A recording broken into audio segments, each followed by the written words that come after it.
es trienal. Estaba previsto que se realizase en la ciudad de Arequipa, en Perú, pero por motivos de dificultades de estabilidad socioeconómica y política del país, a última hora lo han pasado a la ciudad de Cádiz. Entonces, el tema que nos congregó fue el de la lengua española, mestizaje e interculturalidad, historia y futuro. ¿Qué es lo que realmente está ocurriendo? Pues que el mundo es un mundo de migrantes, es un mundo de mestizajes, es un mundo de mezclas de lenguas. Sabemos que existen 7.000 lenguas en el mundo, gracias a la diáspora humana inicial que asentó tantas tribus y grupos en todas partes del planeta. Pero eso no se queda quieto y hay una confluencia de conocimientos, de saberes y de lenguas. Por lo tanto, todo el lenguaje es completamente dinámico, cambiante. Una cosa que nos agradó mucho fue ver la trascendencia, importancia y fortaleza del español. Somos 580 millones de hispanohablantes en la actualidad. Es la segunda lengua después del chino mandarín, que tiene 710 millones de hablantes.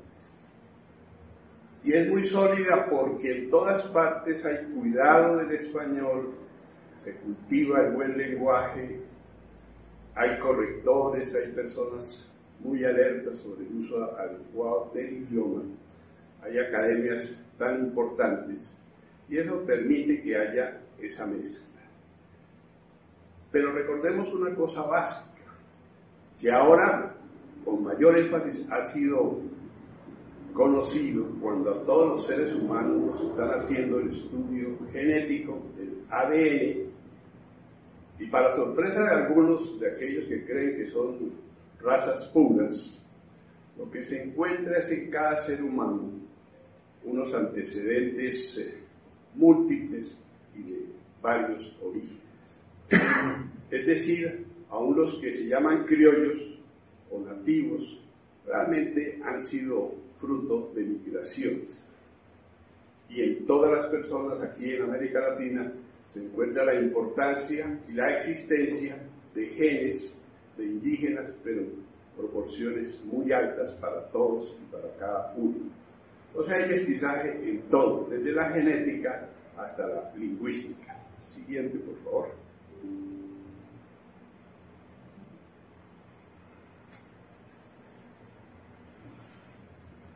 Bueno, fue un evento magno, a pesar de que lo organizaron a última hora. Hubo 1.300 asistentes, pero todos de altísima calidad intelectual. Vinieron personas de 30 países allí a Cádiz, y esto era una actividad efervescente, 44 paneles simultáneos, una gran cantidad de eventos culturales, hubo muchos espacios, es algo colosal.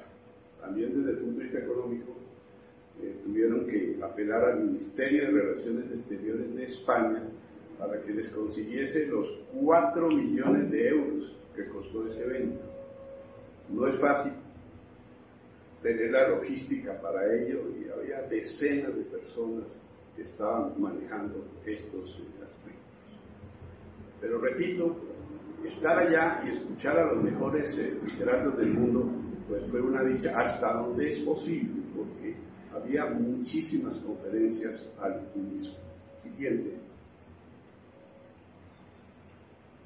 Nos reunieron principalmente en el Palacio de Congresos de Cádiz, que es una belleza, y allí una porción interesante de las conferencias, disertaciones, clases magistrales que se tuvieron. La parte cultural en el Gran Teatro de Falla, eso también fue extraordinario. El doctor Olimpo Lozano de todo ese tipo de actividades tan interesantes artísticas. Siguiente. Bueno, pues allá obviamente, como en todas partes, en todos los países, hay las confluencias entre autoridades del Estado, del gobierno y las autoridades lingüísticas.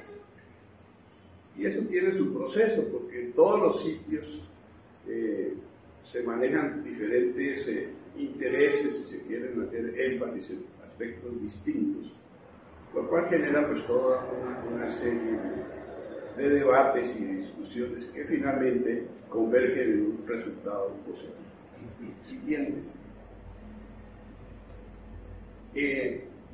Aquí la Academia Colombiana, por su sesquicentenario, patrocinó la edición de esta obra, Veneración de Bello, Estudios Americanos y Españoles. Tuve participación en la coordinación de ella, porque la Academia había sido la editora de esa obra, que presentó Francisco Javier Pérez, que es el secretario de ASAR. Se resaltó allí la importancia de Bello, que todos conocemos. Existe el bellismo. Yo dije que el bellismo era bellísimo, que realmente está en todas partes y marca unas pautas lingüísticas que todos conocemos. Los seminarios sobre Andrés Bello, todas esas son prácticamente instituciones culturales que han aportado al desarrollo del idioma.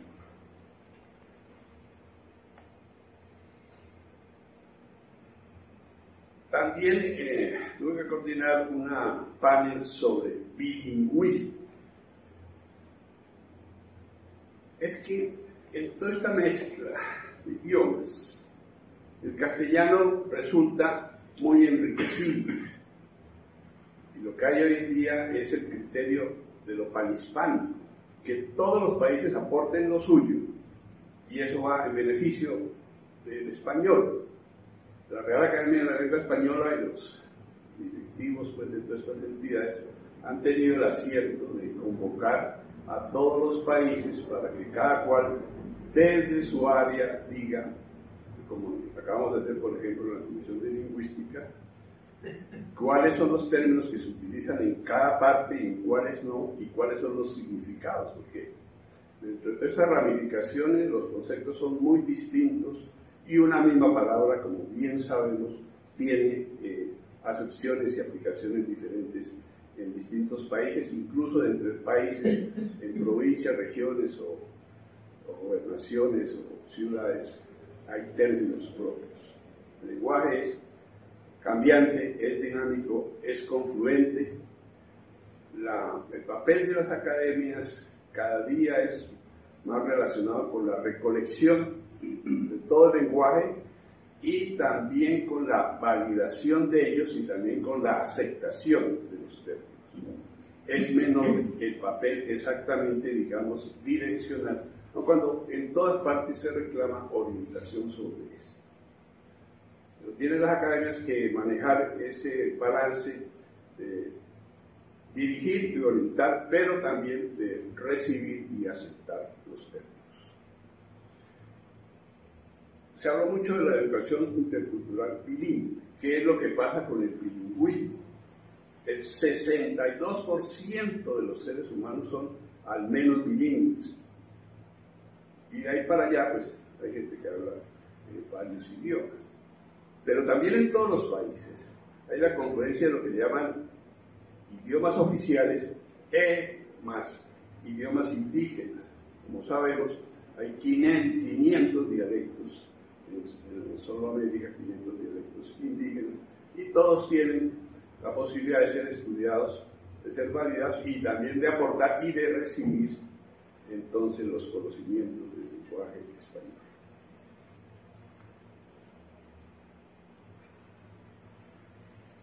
De acuerdo con lo que se me encomendó, pues hice entrega de las publicaciones de la Academia de Vigía del Idioma, que lo reconocen en todas partes y que es un elemento orientado sobre el buen uso del lenguaje.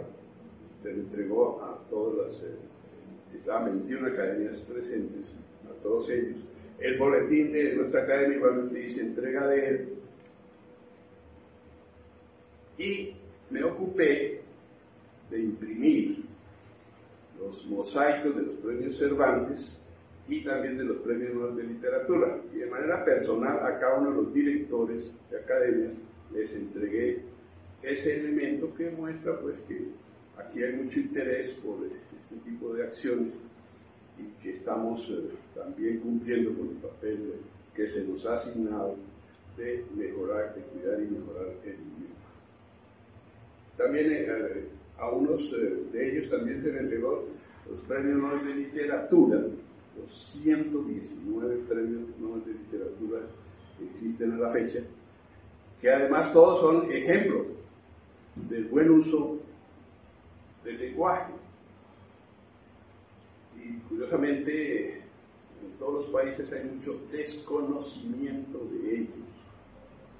A pesar de que cada hora que uno lea un premio Nobel de Literatura, definitivamente enriquece el espíritu. Siguiente. Bueno, pues hay grandes proyectos en curso para seguir fortaleciendo el español.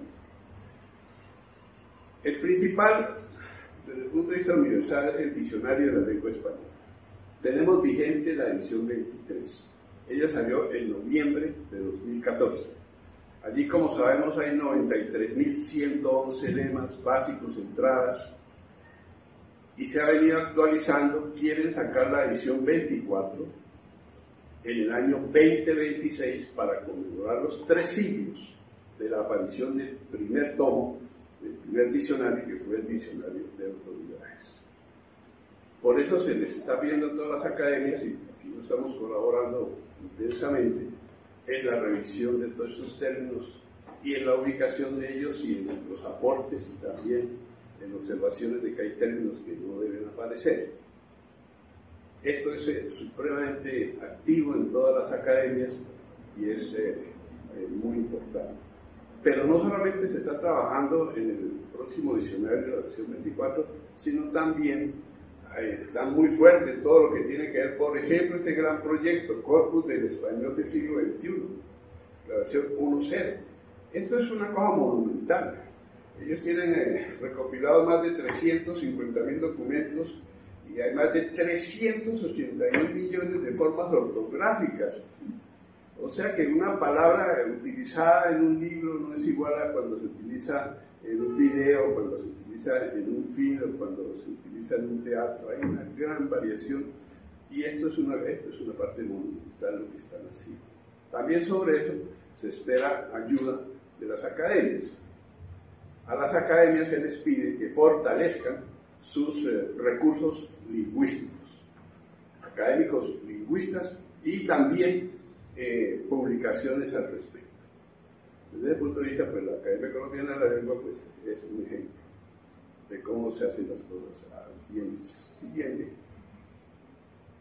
El glosario de términos gramaticales que es tan utilizado. A propósito, el primer diccionario, el diccionario de la Real Academia Española, tuvo en el año 2022 1.000 millones de consultas. 1.000 millones de consultas. O sea, es un referente mundial de una utilización descomunal. Siguiente. Bueno, el diccionario panhispánico que inició don Manuel Seco, ya está en su segunda edición, son 7.000 términos, y la gente continuamente está preguntando cómo se escribe con H, con C, con Z, con B larga, con B corta, cómo las mayúsculas van con tilde o no van con tilde. Hay mucha pregunta en todas partes, lo cual demuestra que la gente está muy interesada en el manejo adecuado del lenguaje en todos los sitios. Siguiente. El diccionario histórico, que es otra obra monumental, que no solamente la etimología de una palabra, sino, digamos, su biografía, su evolución, sus cambios a través del tiempo. En eso marcan mucho los literatos que usan las palabras en uno u otro sentido, son los que seleccionan, los que dan el énfasis, los que le dan importancia a las palabras. Siguiente. Anualmente sale la crónica en la cual se sabe qué está ocurriendo en cada academia, qué han hecho las academias, y esta crónica nos dieron un ejemplar aquí para la biblioteca que dirijo en la actualidad. tiene que haber algo más simple y operativo, a un estudiante de bachillerato no se le puede llenar de datos sobre una palabra porque realmente le genera el desconcierto. Tiene que tener una mejor claridad y orientación. Este diccionario también es muy consultado a nivel escolar. Nos entregaron la edición conmemorativa de Los ríos profundos de José María Arguedas, que es un libro bellísimo, la historia de Ernesto, un niño de 14 años en Perú, que era pues de origen indígena y que trataba de llegar a la ciudad. Ya estamos hablando de mestizaje, lo que le ocurre a los que están discriminados, aislados, solos, frente a los que están en el centro de los sitios de toma de decisiones y de poder. Y es que todos esos procesos que además explican la migración, que por demás todos estamos conscientes de la inmensa cantidad de personas que se están yendo desde el África a Europa y de América Latina a Estados Unidos y a España fundamentalmente. Menciono que el año pasado de Colombia se nos fueron 550.000 jóvenes, más de 500.000 de jóvenes. No les estamos ofreciendo mayores oportunidades a los jóvenes. El joven colombiano que se puede ir se está yendo. Y es común encontrar en personas de clase media y clase alta sociointelectual que relatan que sus sobrinos y sus hijos se fueron. Eso es algo que es una corriente, pero que además se van con el lenguaje y al sitio en que llegan hacen las respectivas confluencias y aprendizajes y también el idioma ahí se va fortaleciendo. Siguiente. Y termino informando de algunos temas en los cuales tuve pues, la mayor parte de las conversaciones allá. Uno es el lenguaje de la ciencia, que es absolutamente monumental y confuso, que está generando una torre de Babel en todo el área del conocimiento científico, puesto que es imposible, con tanto crecimiento, con tanto descubrimiento, con tanto invento, con tanta palabra nueva, enredada por demás, que los científicos se puedan comunicar entre sí. Es también otra de las grandes tareas que hay. Tratar de racionalizar y tratar de hacer comprensivo el lenguaje científico. También, presenté el diccionario que he trabajado en 35 años, que es el Diccionario de las Ciencias de la Salud, que hasta el año pasado llegó a ser la obra lexicográfica médica más consultada en Hispanoamérica. Ahora va a ser el DPTM, el Diccionario para el Manejo de Términos Médicos, cuyo lanzamiento haremos en Madrid el 12 de noviembre. Y el otro tema que está de moda en el mundo, que allá todas las academias y académicos expresaron su preocupación, es el de la inteligencia artificial. Ese es el monstruo que está cambiando el mundo. Y como todos los cambios, pues tienen aspectos muy positivos y otros tremendamente negativos. Tan negativos algunos de ellos que los principales líderes, los propios líderes de la inteligencia artificial, están pidiendo una especie de moratoria, que no saquemos las versiones avanzadas de eso, porque con las que tenemos ya estamos todos absolutamente maravillados pero también aterrorizados. Termino diciendo que representar a la Academia Colombiana de la Lengua, pues obviamente es una responsabilidad, pero me imagino que el maestro Olimpo tuvo la misma impresión. Pero es fácil porque esta es una academia muy acreditada. Y cuando informaba yo que venía delegado de la academia, todo el mundo enseguida pues cambiaban hasta el semblante y comenzaban a hablar del sesquicentenario, de todo lo que es importante, y preguntaban todos a propósito, porque lo conocen mucho por el maestro Juan Carlos, nuestro director, que actualmente está incapacitado. Entonces, no es difícil representar esta academia, simplemente dar el nombre y pues ya preceden decenas de años de realizaciones y grandes literatos y lingüistas que han conformado pues, nuestra corporación. En cuanto al próximo congreso, en Arequipa fue muy complicado. Tuvieron que aplazarlo, dicen ellos, ya habían invertido muchísimo dinero. Ellos pidieron que querían hacerlo ahora, pues en el 2025, que tenían el presupuesto y que había sido por razones ajenas a su voluntad que no podían realizar estas cosas. Se asignó eso, nosotros propusimos que Colombia fuese entonces la sede alterna, porque con estas situaciones, una cosa que decía el maestro Santiago Muñoz, pues ojalá que podamos hacer los eventos en países que estén muy tranquilos y estables. Prácticamente brincaron todas las academias. ¿Cuáles son esos países? Porque los países que vivimos nosotros lo que hay es toda una forma de dificultad y de incertidumbre, de cosas muy difíciles. Es dentro de esa incertidumbre que hay que programar las cosas.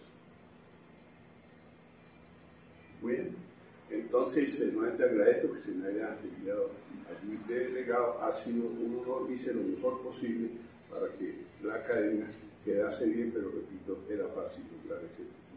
Muchas gracias.